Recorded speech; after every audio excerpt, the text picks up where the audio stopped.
Hello and welcome to my channel. My name is Emily Stubing and I'm back with Scout to do another tutorial today. I'll be showing you how to make an original swimsuit of mine. And yeah, now that I've started the video off right with my puppy, I'm gonna get to it. So I'm back with another swimsuit design. And this one is this kind of halter top color block bikini top. Since this is an original design of mine, it took a little bit of time to figure out how to make, but it really isn't very hard. Now that I know how to do it, I know you won't have any trouble with it. It'll probably take around 5 or so hours to make, depending on how quickly you sew. And it's definitely very beginner friendly, so even if you haven't made a swimsuit before, please try this out. It's a very fun suit to wear, and it's something that's a little bit unique and special. So, with that said, let's get started. Oh, also, please ignore the fact that I'm still in my pajamas. It's quarantine and there's just really no point in getting out of them. So, ignore that, and I'm gonna get started with the video. Hope you like it.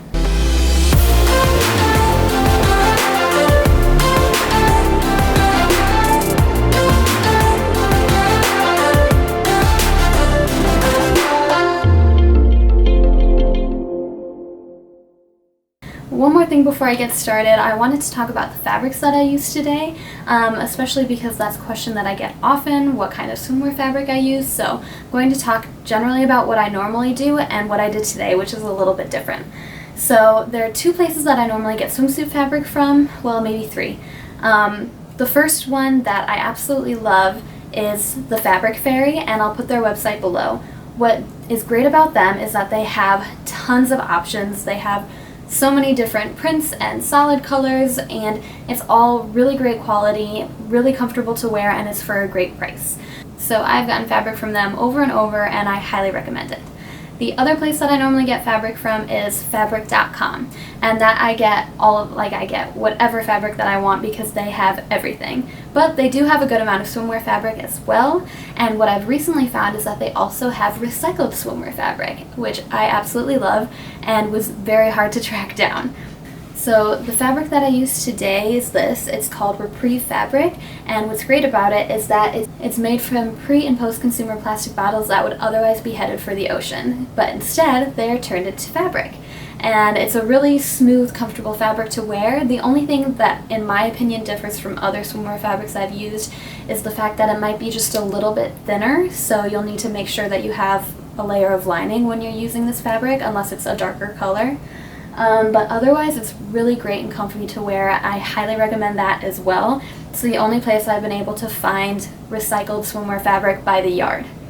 So that's where I get it. And the third place is sometimes Joann Fabrics will have some things for a really great price, but that's kind of hit or miss for me at least. So I normally just get all of my fabrics online at this point.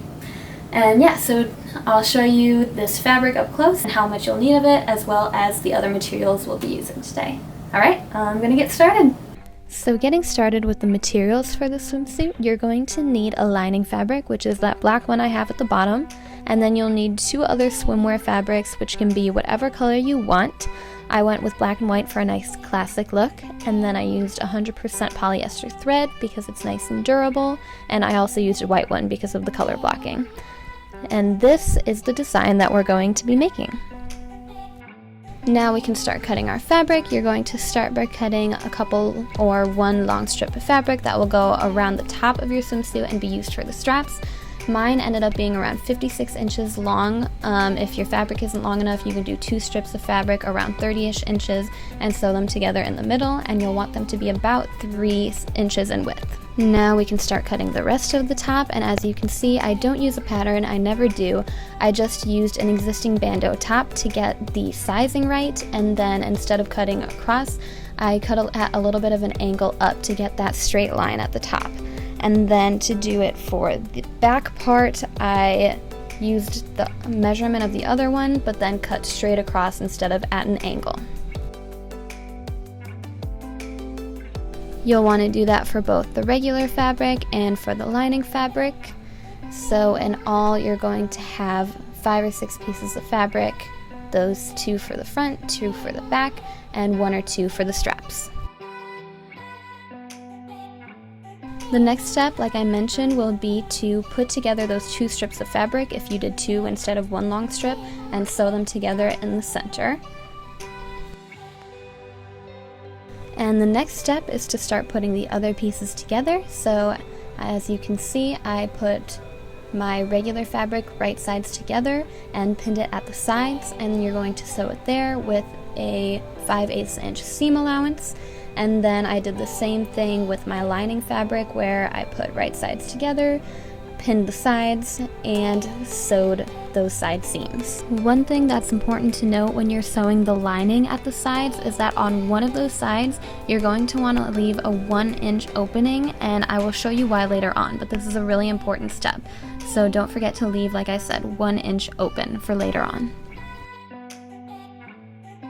Now that we have the side seams sewn together, as you can see here, we can move on to the next step, which will be attaching that white strip of fabric to our lining fabric and regular fabric. So I started with the regular fabric, but it doesn't really matter which one you start with. The thing that you'll want to pay attention to is to put the middle of each one together so that it's the same length on each side for the straps. So I just pinned the middle together like you can see there, and then started pinning around the rest. And now you're going to want to keep sewing until you get to that point in the middle of the front of the top, and that's where you're going to stop sewing on both sides.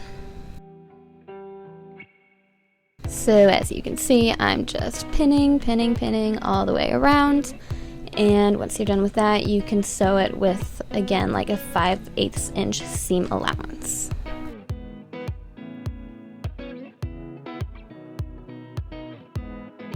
Alrighty, once you've sewn that together, you're going to do the exact same thing with the lining fabric, or your regular fabric, depending on which one you started with. But again, I'm going to line up the middle of each one and start pinning all the way around, and then you just sew it the same way you did with the last one, with about a 5/8 inch seam allowance.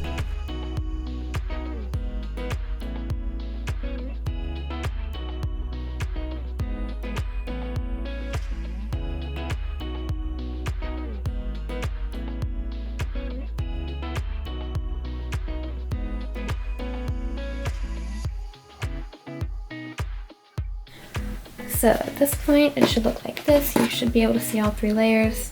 See, I have a little bit extra fabric here because I wanted to make this white part smaller. And now we're going to sew together this. So wherever you had it end here, try to keep that consistency the same. Keep it the same width, I mean. And then we'll just sew along here on both of them. There we go. Just like that. We're ready to sew. Look at all these pins. Just a little reminder that you need lots of pins when it comes to swimwear. To everything else, I hardly use pins at all, but in this case, it just slips around if you don't, so don't be scared to pin away. At this point, you should be done sewing the straps on the inside, and just to show you what it looks like, I'm going to turn that right side out so you can see how your swimsuit should be looking at this point. Now I'm going to flip it back inside out, and where you sewed that white strip of fabric on before, you're now going to put that together, as you can see here, pin it, and sew it all the way around. That will keep it from slipping around when you have the swimsuit on. The first time I made this swimsuit, I made the mistake of not sewing it together, and then that white strip was a different width all the way around the swimsuit. So this is really important. Here's what it should look like on the inside when you're done with that. As you can see, it's not open anymore. It's all stuck there in place, and it's the same width all the way around. Alright, remember when I told you earlier that when you're sewing the sides of your lining fabric, you should leave a 1-inch opening? This is where that will come in handy. You're going to want to put your fingers through and then pull the bottom edges of your top out through the other side and pin that together, right sides together. And then you're going to do the same thing, keep pulling it out and sew all the way around. That is going to make the bottom of your top seamless and will make it look really nice and put together. Another thing that's good about that hole is that you can put padding through it when you're done if you want some padding in the top. But otherwise, this is the last step and you're all done. I've been waiting on you. I've been waiting on you for so long, and it's killing me to see you there. Alright, so that's how you make it, and that's all I have for you today. I hope you liked this video. If you did, please like and subscribe because I have a whole bunch more videos like this coming your way. So thank you for watching, and I'll see you next time.